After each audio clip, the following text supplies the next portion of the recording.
Assalamualaikum warahmatullahi wabarakatuh. Halo semuanya, perkenalkan nama saya Rehan Nardini Putri. Di sini saya bersama teman-teman saya yaitu Risma Yuliana dan juga Ayu Zaina berkesempatan hadir bersama salah satu pengelola dari PT Pramuka Anggara yaitu Hilal Kabar Fernanda.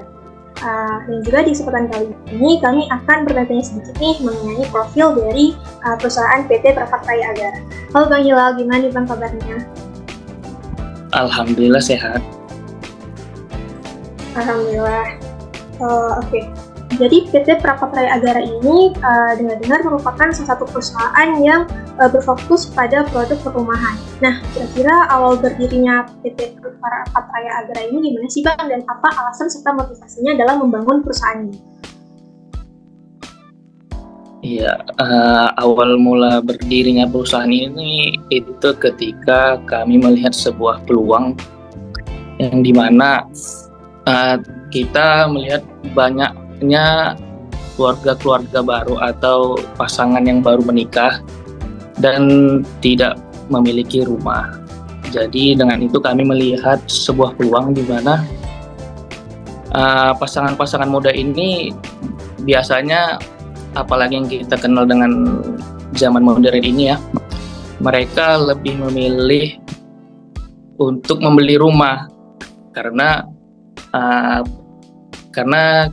ketika mereka memilih untuk membangun rumah sendiri itu minimnya pengetahuan tentang konstruksi gitu ya.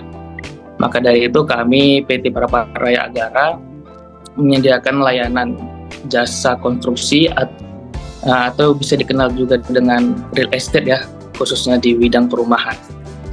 Untuk itu kami hadir untuk mengatasi masalah dari pasangan-pasangan muda ini yang ingin membeli rumah tapi tidak bisa membangunnya sendiri gitu. Oke.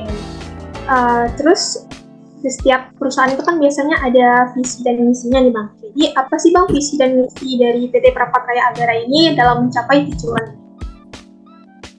Visinya sendiri itu PT Prapatraya mempunyai visi menjadi perusahaan pengembang dan juga pembangun yang mampu bersaing di nasional atau di Indonesia.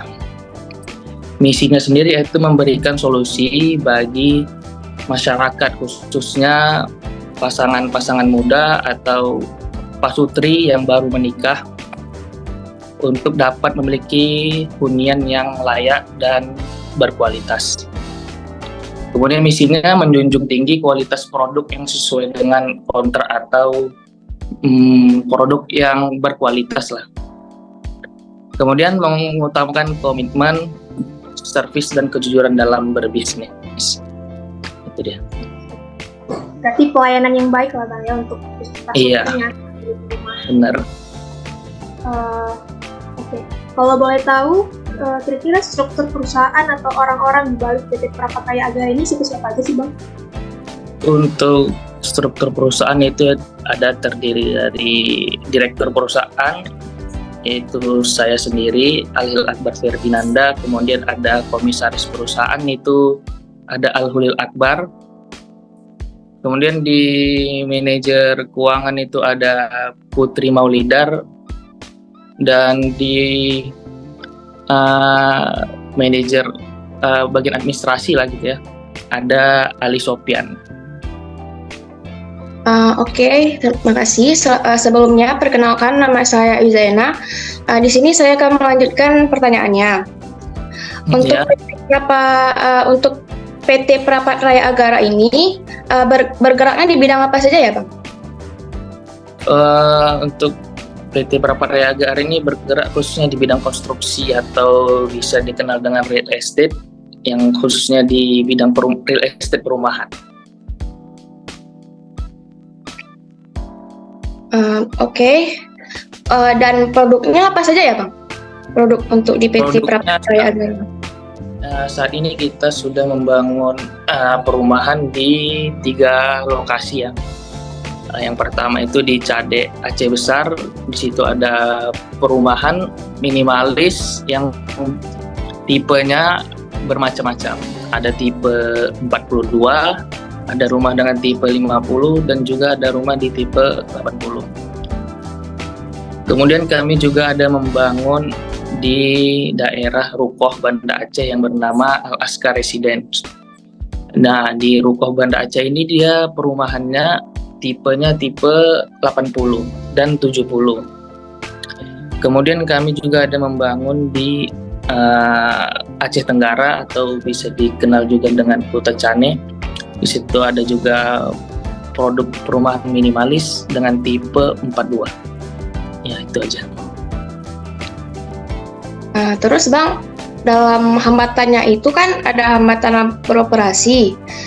Bisa jelaskan nggak Bang, selama pembuatan produknya itu apa saja hambatan-hambatannya? Untuk hambatannya sendiri paling yang namanya konstruksi ya. Hambatannya itu dia kadang minimnya angka penjualannya, karena kan di bidang konstruksi ini kan dia jumlah angka nilainya kan besar gitu kan. Jadi terkadang ada konsumen-konsumen ini yang agak keberatan lah gitu, beratnya untuk membeli rumah. Kemudian salah satu hambatan yang terbesar itu ketika COVID-19 kemarin sih. Ya kan di situ pada masa COVID-19 itu kita kan tahu kan terjadi krisis ekonomi, di mana daya jual beli pada masyarakat kita itu terhambat lah karena adanya pandemi COVID-19. Ya, itu aja. Terima kasih Bang. Baik, selanjutnya kan dalam sebuah perusahaan pasti ada perencanaan anggaran setiap tahunnya kan Bang. Bisa dijelaskan profit planning dari perusahaan PT Agara sendiri itu gimana? Untuk perencanaan anggarannya biasanya kami menghitung perencanaan anggaran itu dia berdasarkan tahap pembangunan sih. Jadi untuk tahap pembangunan berapa unit pertama itu langsung kami rencanakan untuk penganggarannya dan juga profitnya. Biasanya anggaran dan profit ini dia berbeda setiap tahunnya, karena kan kita melihat properti ini kan dia angkanya tiap tahun naik ya. Maka dari itu dalam proses perencanaan anggaran profit dan labanya itu dia agak berbeda setiap tahunnya karena mengikuti fluktuasi harga properti.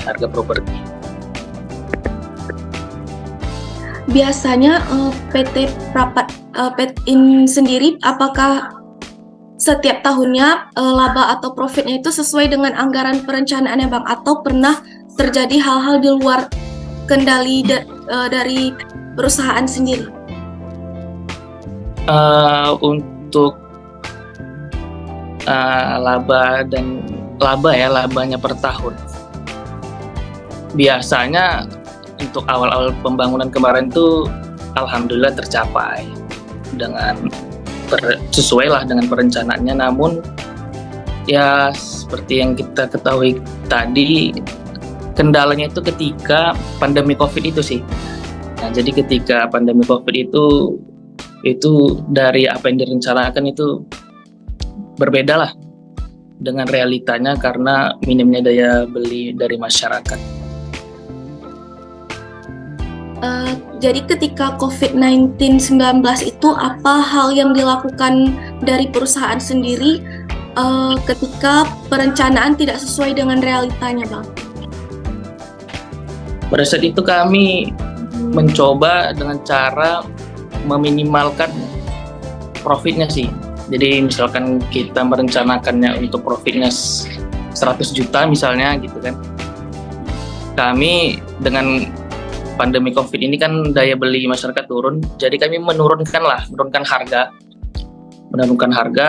agar masyarakat mampu gitu untuk membelinya supaya uang pun tetap berputar gitu kan. Itu mungkin salah satu cara kami untuk mengatasi lah atau meminimalisir resiko pada masa pandemi COVID-19. Jadi kalau kami boleh tahu Bang, biasanya laba yang didapat per tahun dari satu perumahan itu berapa Bang? Biasanya kok kotornya nih ya, dari per rumah itu biasanya ada sekitar 50 sampai yang tipe rata-rata aja lah kita bilangnya, mau tipe kecil atau tipe besar itu sekitar 50 sampai 80 juta dia satu unit. Jadi biasanya dalam per tahun itu terjual beberapa unit, jadi dikalikan segitulah, kasar lah. Oke Bang, terima kasih. Jadi untuk pertanyaan terakhirnya, pesan dan harapan Abang dari pemilik perusahaan kepada mahasiswa dan masyarakat sekitarnya itu apa Bang? Pesan dan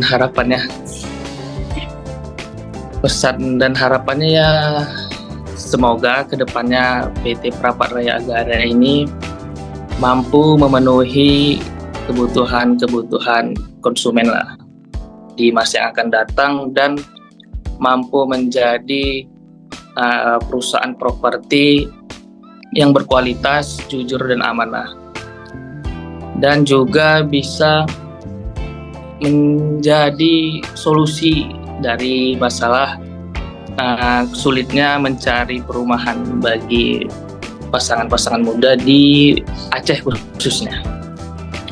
Itu aja. Oke, keren sekali ya Bang pesan dan harapannya. Mungkin itu dia tadi sekelas info mengenai profil dari PT Prapat Raya Agara. Terima kasih banyak buat Bang Al-Hilal Akbar yang telah bersedia ulang waktunya hari ini untuk kami tanyai. Semoga bisa menjadi ladang ilmu dan juga menambah wawasan bagi kita semua.